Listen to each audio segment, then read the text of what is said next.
hari Senin malam melaporkan ke Polsek Pausa tentang adanya anak yang hilang. Dan ternyata korban tersebut adalah anak yang dicari bersama Petra.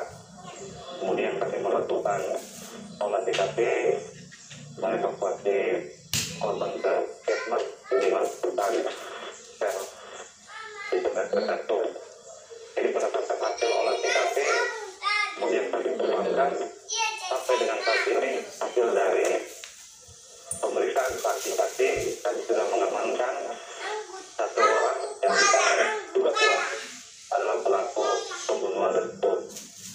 Baik, Pak Kapolres tadi sudah menceritakan bahwa keluarga ini melaporkan kehilangan putrinya pada Senin malam. Tapi sebenarnya sudah berapa lama sang putri ini kemudian meninggalkan rumah? Jadi orang tua kembali dari pasar Tegalang itu sekitar jam 21.00. Kemudian mencari putrinya tidak ditemukan. Mereka mendatangi Polsek Pausa sekitar jam 23 menyampaikan bahwa anaknya tidak kembali. Kemudian besok paginya dilakukan pencarian dan ditemukan pada sekitar jam 07.00 pagi, ditemukan oleh warga ada jenazah di dalam karung. Kemudian warga setempat melapor ke pihak kepolisian, kemudian kita mendatangi TKP dan melaksanakan olah TKP. Baik, Pak Kapolres. Ya.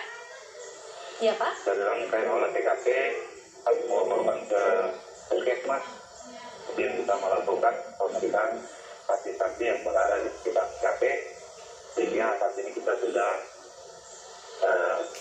mengamankan satu orang terduga yang kita juga buat sebagai pelaku pembunuhan. Baik, terakhir mungkin Pak, bisa diceritakan sudah diamankan terduga pelaku. Siapa dan apa hubungannya dengan korban ini? Dan apa yang dilakukannya bersama korban sebenarnya?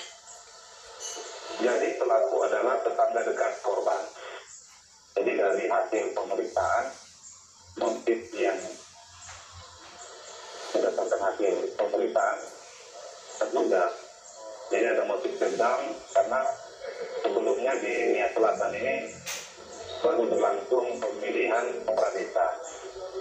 Jadi ada dendam karena keluarga dari pelaku mengikuti kontestan kepala desa, dan ternyata yang menang adalah ayahnya korban. Nah, dari dendam ini berkepanjangan sampai dengan terjadinya pembunuhan terhadap putrinya dari kepala desa. Pak Kapolres, terima kasih sudah berbagi informasi.